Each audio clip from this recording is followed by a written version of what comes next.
Hello दोस्तों, Pratyush classes Jodhpur पर आपका स्वागत है। आज अपन इस प्लेटफॉर्म पर प्रतिशत के 4-5 ऐसे क्वेश्चन करेंगे जो हर एग्ज़ाम के अंदर ज़रूर देखने को मिलेंगे आपको, और पशु टीचर भर्ती में भी 100% आपको ये ऐसे तरीके के क्वेश्चन आपको प्रतिशत से मिलेंगे।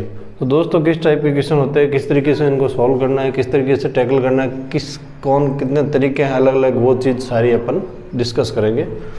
तो कोई क्वेश्चन दे रखा है कि x माइनस वाई का 50% x प्लस वाई का 30% हो तो x का कितना प्रतिशत y होगा। तो देखिए दोस्तों, इसका सॉल्व करने का तरीका ये रहेगा कि अपने पास जो एग्ज़ाम क्वेश्चन में दे रखा है x माइनस वाई का 50%, कहने का मतलब 50/100।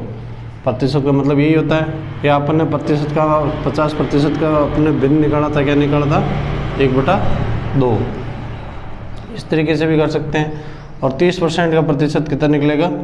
30% का प्रतिशत 30/100 यानी कि 3/10। तो इस तरीके से भी लिख सकते हैं 3/10। और अपन इस तरीके से भी कर सकते हैं। पहले मैं ऐसे बताता हूँ।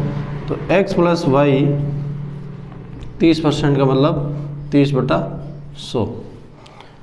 अब देखिए दोस्तों, यहाँ तक आ गए अपन। अब क्या करेंगे, यहाँ इसमें मल्टीप्लाई के अंदर है, ये भी इसमें भी मल्टीप्लाई में है, तो ये कैंसिल हो जाएंगे और ये जीरो भी, ये जीरो चला गया। अब देखिए दोस्तों, अपने पास क्या बचा?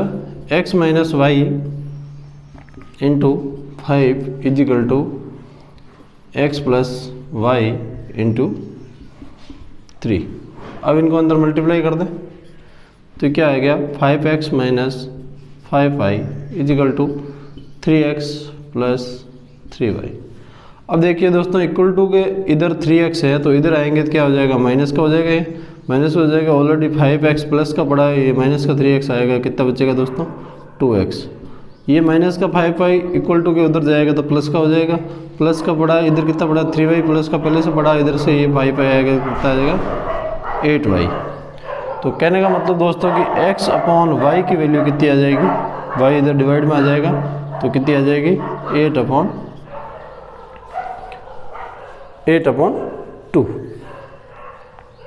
ठीक है, यहाँ से 2 से ये कट जाएगा 8, तो कितना बचा? 4:1। यानी कहने का मतलब यहाँ पे आ गया x अपॉन वाई की वैल्यू कितनी आ गई? 4/1। अब पूछ क्या रहा है? x का कितना प्रतिशत y होगा। अब y की क्वेरी पूछ रहा है और x का कितना प्रतिशत, यानी x यहाँ पे कितना है? 4। ठीक है,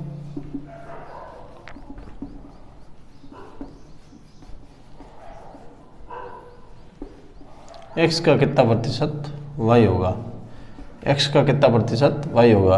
अब y की वैल्यू कितनी है? 1 है, और x की वैल्यू कितनी है? 4। x की वैल्यू कितनी है? x का रेशियो 4, y का रेशियो 1 रेशियो y का, x का रेशियो 4, तो कितना प्रतिशत हो गया? कहने का मतलब इंटू 100, यानी कि 4 से ये कितनी बार जाएगा? 25 बार। तो y कितना हो गया? x का 25% क्या होगा? y होगा, क्योंकि ये 1 किसका रेशियो लिया? x का, अपॉन में किसका? जिसका किसका? x का निकालने, x के अकॉर्डिंग निकालने, y की वैल्यू 1, x इसके अपॉन में दे दिया तो ये 4 आ गया। 4 का यानी 25% किसका होगा? y का होगा। नेक्स्ट आगे बढ़ते हैं।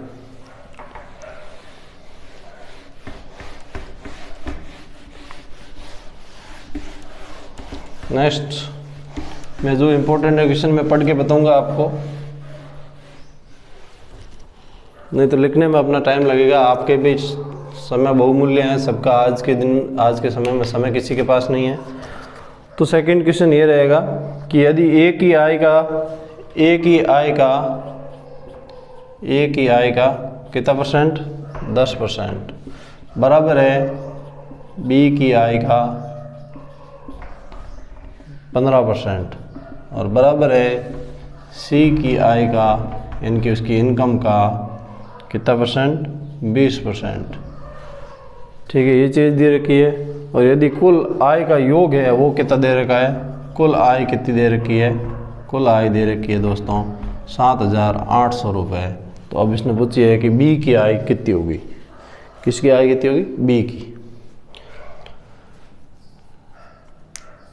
अब देखिए दोस्तों, इसको इस तरीके से अपने सबसे पहले अपने को रेशियो में निकालना पड़ेगा।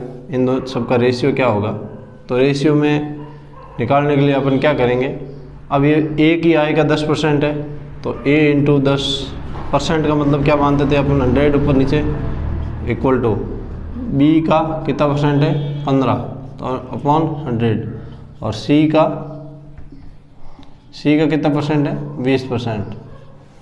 कोई दिक्कत नहीं, यहाँ से ये सारे 100 कट गए।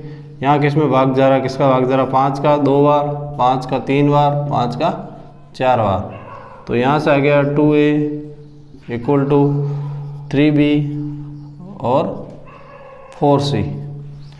अब इन तीनों का अगर रेशियो निकालना है, इन तीनों का अनुपात निकालना है, तो अनुपात निकालने के लिए इन तीनों का एलसीएम पता है क्या, 2, 3 और 4 का एलसीएम होता है 12, तो 12 एलसीएम है। रेशियो कितना ऊपर 2, टोटल रेशियो अनुपात 3/12 अनुपात 4 नहीं, ऊपर कुल आई का रेशियो कितना है, कुल आई का रेशियो कितना आ गया 12, तो 12/2 अनुपात 12/3 अनुपात 12/4। यानी कहने का मतलब ये है कि इसके बराबर में एलसीएम कितना आ गया 12। एलसीएम का मतलब होता है किसके बराबर होगा, वो टोटल कुल आई के बराबर होगा, कुल आई के बराबर। अब ये 12 है, यहाँ से 2a की वैल्यू निकालनी, a का रेशियो निकालना, तो a क्या करोगे अपन, 12 में 2 का डिवाइड करेंगे, वही किया। अब b का निकालनी है तो क्या करेंगे, b 3b है मल्टीप्लाई में 12, उधर तो 12/3 12/4। यहाँ से रेशियो आ जाएगा दोस्तों अपने पास 6 रेशियो, यहाँ से ये 4 बार जाएगा, यहाँ पे ये 4 3 12, इस तरीके जाएगा। अब दोस्तों इस रेशियो का कुछ सम कितना हुआ, 6 और 4 10 और 3 13, टोटल रेशियो का सम कितना है 13 है। और निकालना किसका अपना को, किसकी आई निकालनी है, बी की, तो बी का रेशियो कितना है दोस्तों 4, 4/13 इंटू 7800। 7800 में 13 का भाग 78 में कितनी बार जाएगा दोस्तों, देख लो, 6 बार, 13 संग 78, ये कितना आ गया 600, 6 चौगुं 2400, आंसर कितना है 2400। बी की आई कितनी है 2400 रुपये। बी की आई का 15% निकालेंगे, 2400 का 15% निकालेंगे, तो ए के आई के 10% के बराबर होगा, सी की आई के 20% के बराबर होगा। ये चीज़ बात की है, जो बी की आई आई है, कुल आई आई है, वो कितनी आई है दोस्तों अपने पास 2400 रुपये। नेक्स्ट आगे बढ़ते हैं अपन एक और क्वेश्चन की तरफ।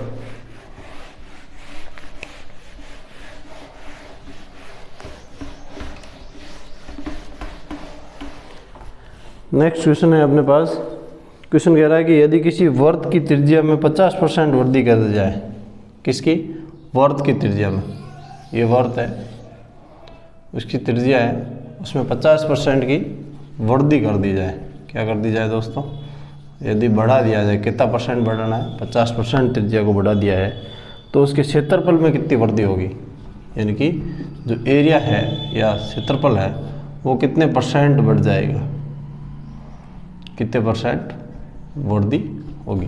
इस तरीके का क्वेश्चन है। तो दोस्तों कैसे करेंगे, इसके दो तरीके हैं। सबसे पहले अपन 50% लिखा हुआ है, 50% वृद्धि का मतलब अपन 50 को क्या लिख सकते हैं 1/2, 1/2 लिख सकते हैं 50% को। अब कहने का मतलब ये था कि त्रिज्या 2 थी और बढ़ के कितनी होगी, एक और बढ़ के, तो कितनी होगी त्रिज्या, अगर r 2 थी और बढ़ के कितनी 1 बढ़ी है, 50% बढ़ा मतलब 2 पे 1 बढ़ा है, 2 पे 1 बढ़ा है, यानी कि पहले 2 थी, अब कितनी होगी 3। अब ये तो त्रिज्या थी r, उसके बाद क्षेत्रफल क्या होता है, एरिया होता है। एरिया कैसे बढ़ेगा, कहने का मतलब तो πr², ठीक है। तो r की वैल्यू यहाँ पे कितनी हो गई थी, पहले r की वैल्यू 2 थी, 2 का स्क्वायर, और जब r की वैल्यू 3 हो गई तो कितना हो गया 3 का स्क्वायर, यानी कि 4:9। यानी कि पहले 4 थी तो एरिया 4 था, तो अब कितना हो गया 9 हो गया।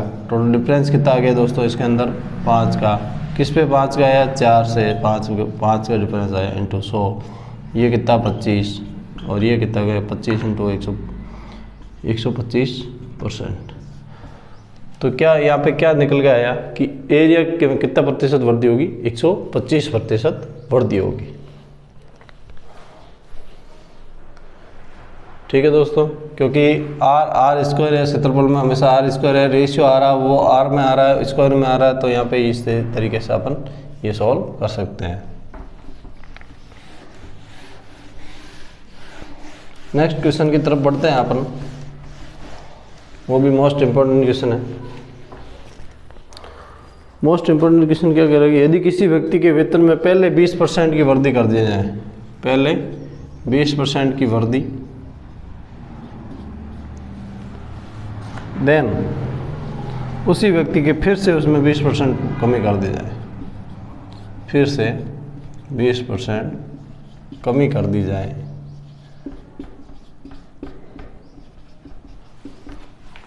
तो उसके वेतन में कितना परिवर्तन होगा, वेतन में कितने प्रतिशत परिवर्तन होगा, क्या होगा, कमी होगी या वृद्धि होगी।